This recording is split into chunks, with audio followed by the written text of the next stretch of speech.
How do angel and private equity investors perceive the clean tech, green tech industry?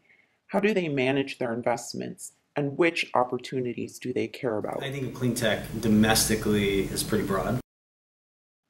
By broad, he means wind, nuclear, smart grid, solar, energy efficiency. Where I think there's the greatest amount of opportunity within clean tech is really energy specific. There are opportunities that are created both from incentives at the federal level and at times at the local, whether it's state and municipal level as well, which have been very effective. They're challenging to learn, but they're very effective in incentivizing the development of renewable energy, wind, biomass, and for me more particularly in solar. And I think it's at the very beginning. For clean tech. The outlook for clean tech in Europe is currently a challenged one. And the reason for that is that there's an overhang of capital still available to be invested in this area and a limited number of opportunities. The vast number of opportunities in the past have been driven by high capital intensity and by government subsidies. In the last few years, we've seen budgets being challenged in Europe and the subsidies being cut, which has ruined a few investment opportunities, has actually risen the capital requirements for a few. We expect that environment to change and to improve over the next 2 or 3 years. Next, let's hear about returns and risk profiles. $8 million fund, of which we're pretty much fully invested at this point, and companies in that portfolio that would be notable that you may have heard of: SolarCity, BrightSource Energy, the solar thermal power plants. We as a firm do not like to invest where there's fundamental technology risk. So we're okay with things being pre-revenue. We're okay with things, not being fully baked, but the fundamental technology risk should be out of there before we'll invest. So what does that mean? Typically, it's sort of like a Series B or Series C. We'll almost always invest as part of a syndicate because that helps spread the risk. Our risk appetite is typical for this kind of investing, meaning we have a limited number of investments. So we have, I think it's currently 11 investments. We have no tolerance to losing these investments. There should be no risk of losing our capital. That also means we don't aim to have a 10x or 20x return, but rather a 5x, 3x return, a steady return. Since we're in a niche sector, this allows us to focus and do targeted investments. 75% of our investments are initiated by us rather than the entrepreneur. And we have a very clear exit strategy on day one, which is to exit in 5 to 7 years. And the companies we look for are companies that can grow at 15 to 20% EBITDA margin. How can an entrepreneur hedge risk? The ability to address risk, whether it's construction risk, execution risk, commodity risk, performance risk. All of these are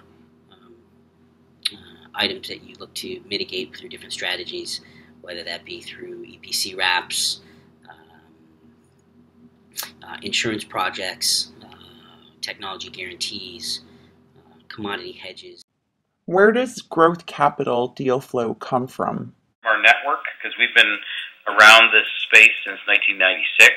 So, people know Enertech as one of the predominant firms focused on energy technology. So we don't have any shortage of deals. We've already seen 2,000 deals this year. And, we don't invest in, all 2,000. Obviously, we, have done, 8 deals total in the new fund, which, gives you a sense of how many rocks we overturn before we actually make the investment. How would they be able to get in front of you for consideration?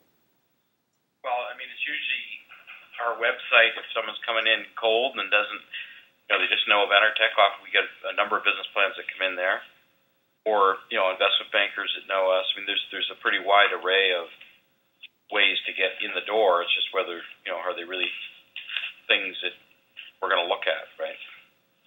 I generally find that it's really hard for founders to stand out by coming through in a cold message. Right.